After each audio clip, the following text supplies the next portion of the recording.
Większość wiedźm w dawnych czasach było biednymi kobietami, takimi jak te, które dziś zabierane są do domów opieki i zakonnych przytułków. Wyróżniająca cecha starszej kobiety mogła zawieźć ją przed sąd w epoce guseł.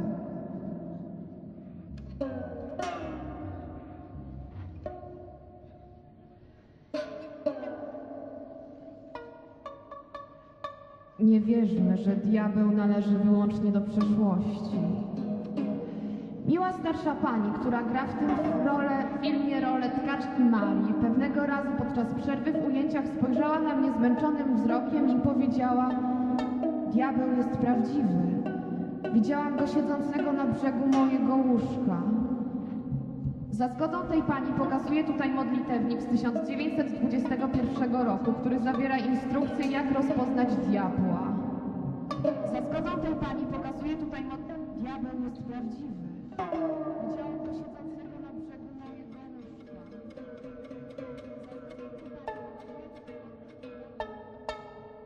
Że diabeł, że diabeł.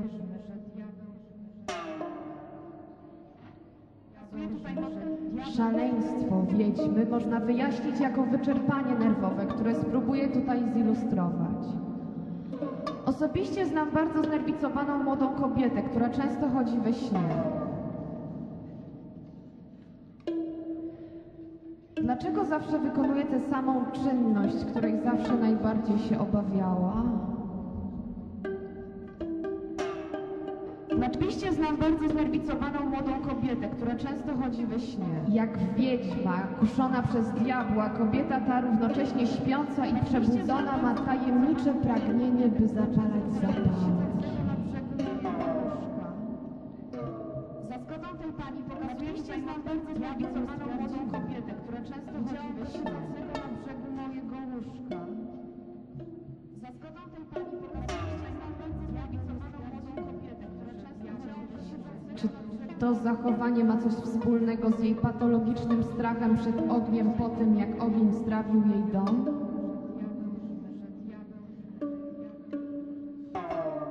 Twierdziła, że musiała walczyć przeciwko nieznanej sile, silniejszej niż ona sama.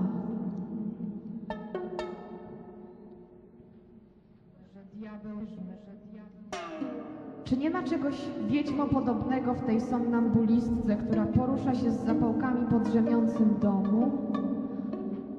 Sile silniejszej niż ona sama.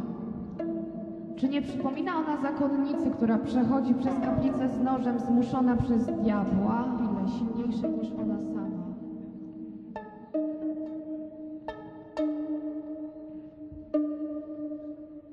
Sile silniejszej niż ona sama.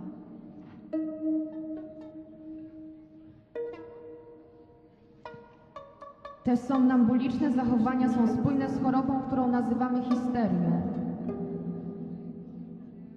Jest jeszcze więcej rzeczy wspólnych pomiędzy średniowieczną wiedźmą i dzisiejszym histerykiem. Pamiętamy na przykład, że wiedźma wizytowana była nocą przez diabła. Dzisiaj to nie diabeł, ale raczej słynny aktor, popularny duchowny albo dobrze znany lekarz jest tym, który zakłóca spokój nocy.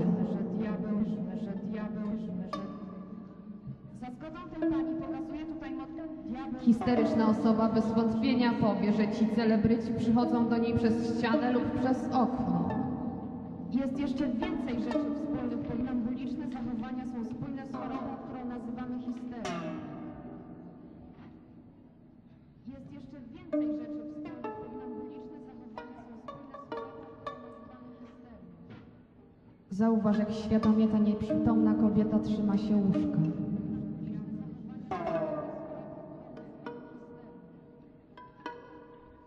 Osoba dotknięta histerią zawsze przejawia pewne sztuczne manieryzmy.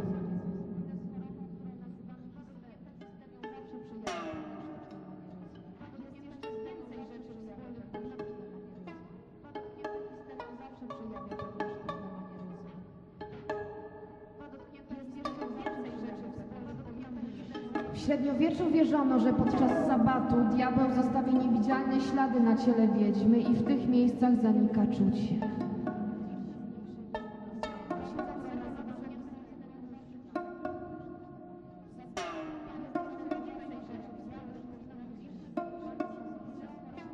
Kat odnajdywał te punkty na ciele oskarżonej.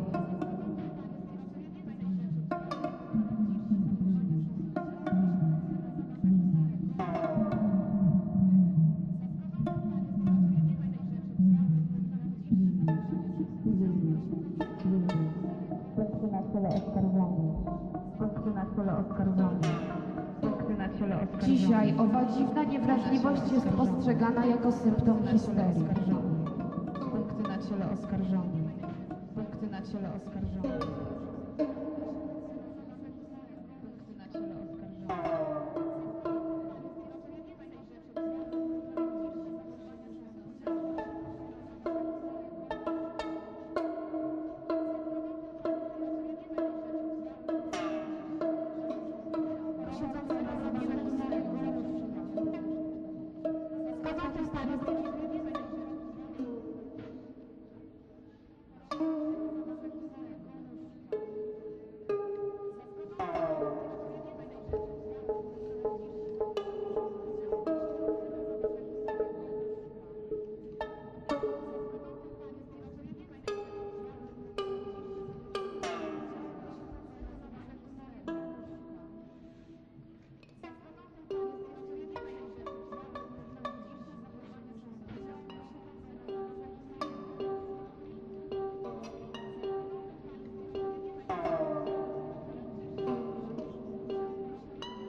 Mała, biedna, histeryczna wiedźmo.